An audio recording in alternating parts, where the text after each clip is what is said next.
applications that Justin TV supports have a single source input. So I can easily select my USB microphone and talk to you. But if I want to show a movie, including audio from my computer, this of course will not be catched by my microphone. So what you have to do is do this aggregating stuff. And there's applications that allow you to do fancy things on a Mac with audio. I have not actually. I have tested a similar. I have tested streaming from Windows too, and it's a similar problem on Windows. You need a third-party application on Windows. Actually, it's a decommissioned third-party application that is not supported anymore because well, I don't know why, but it seems that this is not on a high demand from people to make this really easy to use these things. It's always highly technical to set up. So this is just audio. So the next thing is of course the video setup. And again, this is not super easy. I could just select my camera here.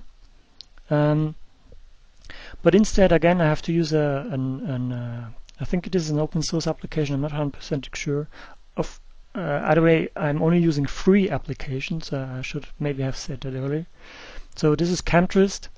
What it does is it allows you a very fine-grained control of mashing together various screens. So for example, I could add my webcam somewhere here, I think.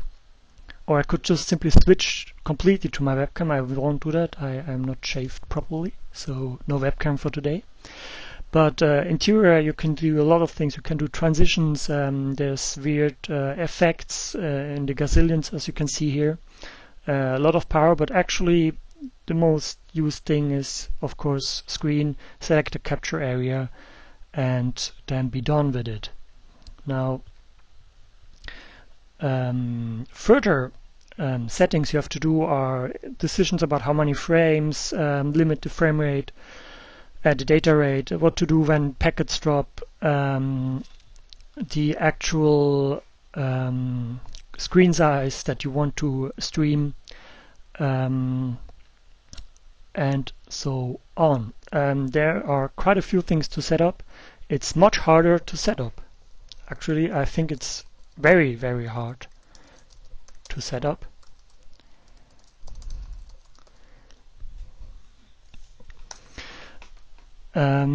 But that's about it. Our problem, of course, is we're not a single streamer. I mean, I can do this for me. I have done this in the beginning of the week. I invested 5 hours.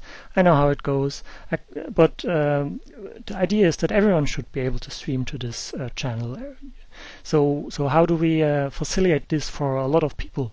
Some of which actually have not been very good with computers. There may be artists that use live code just as a small part of their workflow and so on, and it's actually this is just extremely hard to set up. It's meant to be set up by one person once and then he uses it repeatedly, but what we do is one people streams once or twice, besides the regulars, of course, and for those people this is kind of a high wall to climb, especially since Ustream is actually much easier to set up. They have a single application. I think I have a copy here. No, I don't have a copy here. Let me see.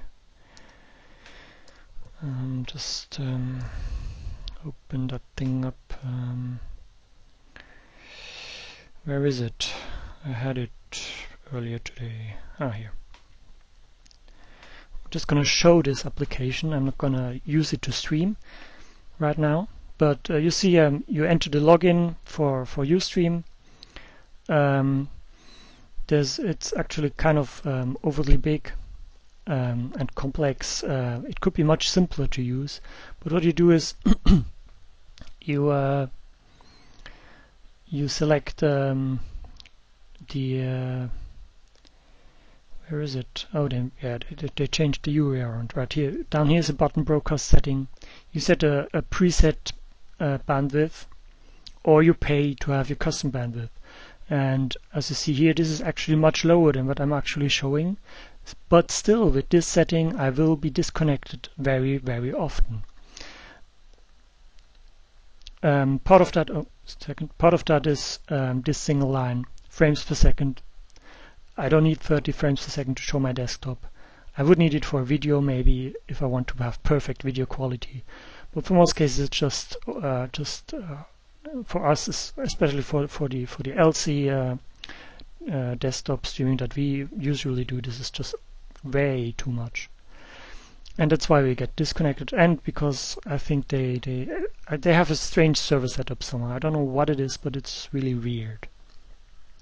And then you click on stop broadcasting, and then you start recording. That's it. So really easy to use. Actually, there's some further steps. You have to create. They have their own desktop grabbing application. You have to use that. Start grabbing the desktop. Make sure the rectangle is correct, and then add audio to that screenshot by clicking over here. Well, I can't show that, but there's 3 or 4 steps, and some people really had problems with these 3 or 4 steps, despite this being not that complicated. Of course, it's always hard to do a thing the first time. But we're always here in the chat and we help. So that worked most of the time. I think one guy silently dropped out after we couldn't get him set up for several hours. But that was not my best coaching session ever. And I think I owe him an apologize sooner or later if he ever shows up again. So Ustream TV is mostly easy to set up.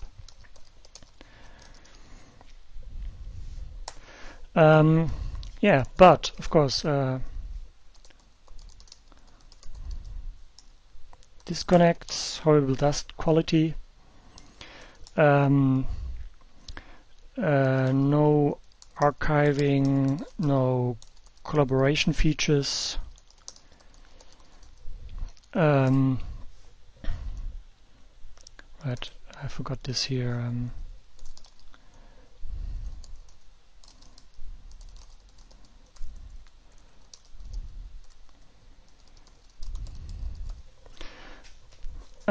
Now Ustream has a lot of features that we actually can't or do not want to use. It has a Flash application that you can start from the home page. That's a Flash streaming client. So you can use this to stream directly from the browser. This is of course unusable on the Mac, mostly because right now I'm just with these native applications. Flash is just not efficient enough, and a lot of our streamers actually use old Macs. There's some Windows users and some people that have newer Macs, but this is just not an option for us. For a lot of other people, I'm sure Ustream does what they want. What we also don't use on Justin TV is their streamer app. They also have a streamer app, but it's actually less useful than the Flash app from Ustream.tv. So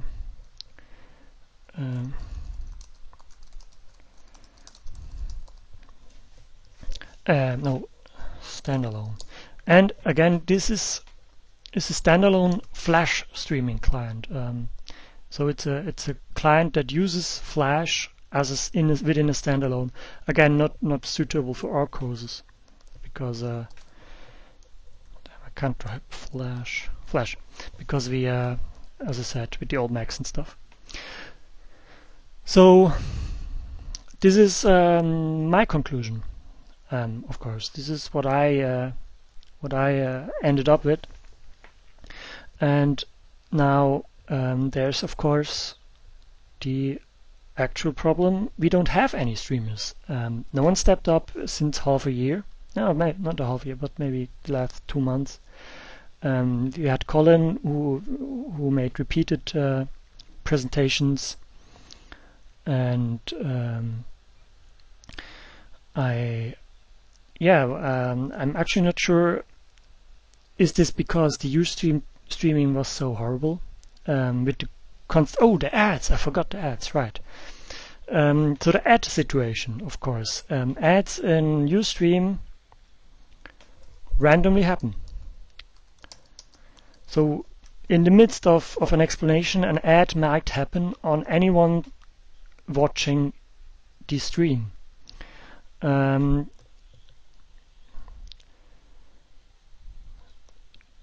Ads on Justin TV only happen at the beginning. Again, this used to be different. Ustream used to have ads only at the beginning, but they changed that around, and now it's random ads for everyone. So I guess we don't have a lot of streamers because it's hard. That's one thing. If we change to Justin TV, or if we say we do both, we allow people to choose, it will be harder. Choosing is hard. Ustream is not super easy. Justin is horribly complicated. On the other side, these two approaches are actually the simplest that I could find. There's even more complex setup possibilities with open source, with having your own server, with VLC streaming or client being the VLC client, and so on. And of course, the main limiting factor is the money. We don't have money. We don't want to spend money. We won't spend money, and that, of course, disallows us from buying a simple service. Yeah, Mark has a point, but we did get an increasing amount of people agreeing to do presentations up to the summer when the technical problems started to increase. What 3 reasons are you talking about? Oh, your own reasons, the one you wrote. Yes, you wrote about the being shy. You wrote about not having something to talk about or having no time. Now, as I said, the setup is not super easy. You need to invest. I mean, if you want to do just one stream with the Ustream approach, you need to invest on Friday or Thursday 1 to 3 hours for setup. You have to prepare the presentation itself a little bit, of course, and then you have to stream for an hour or maybe for more. Most people go for more. And most people have a job. This is a free thing. So this goes both ways, you know. As a watcher, it's free and it's nice, and you can just watch. But on the other hand, as a presenter, you're doing things for free. And I think that also is a dissuasion for some people, at least. I mean, if you could pay people to make specific things, we could probably get more presentations with that. So the main goal here is, of course, we need more presentations. I don't want to do more presentations. We need more more FaceTime, in a sense. We need to be more public and more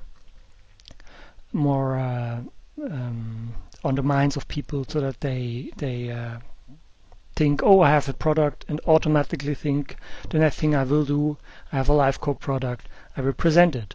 So that's the long-term goal, of course.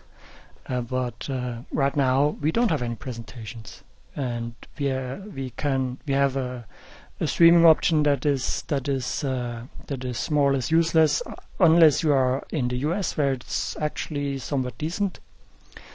And we have a streaming option that is hard to set up. And well, in a sense, I feel like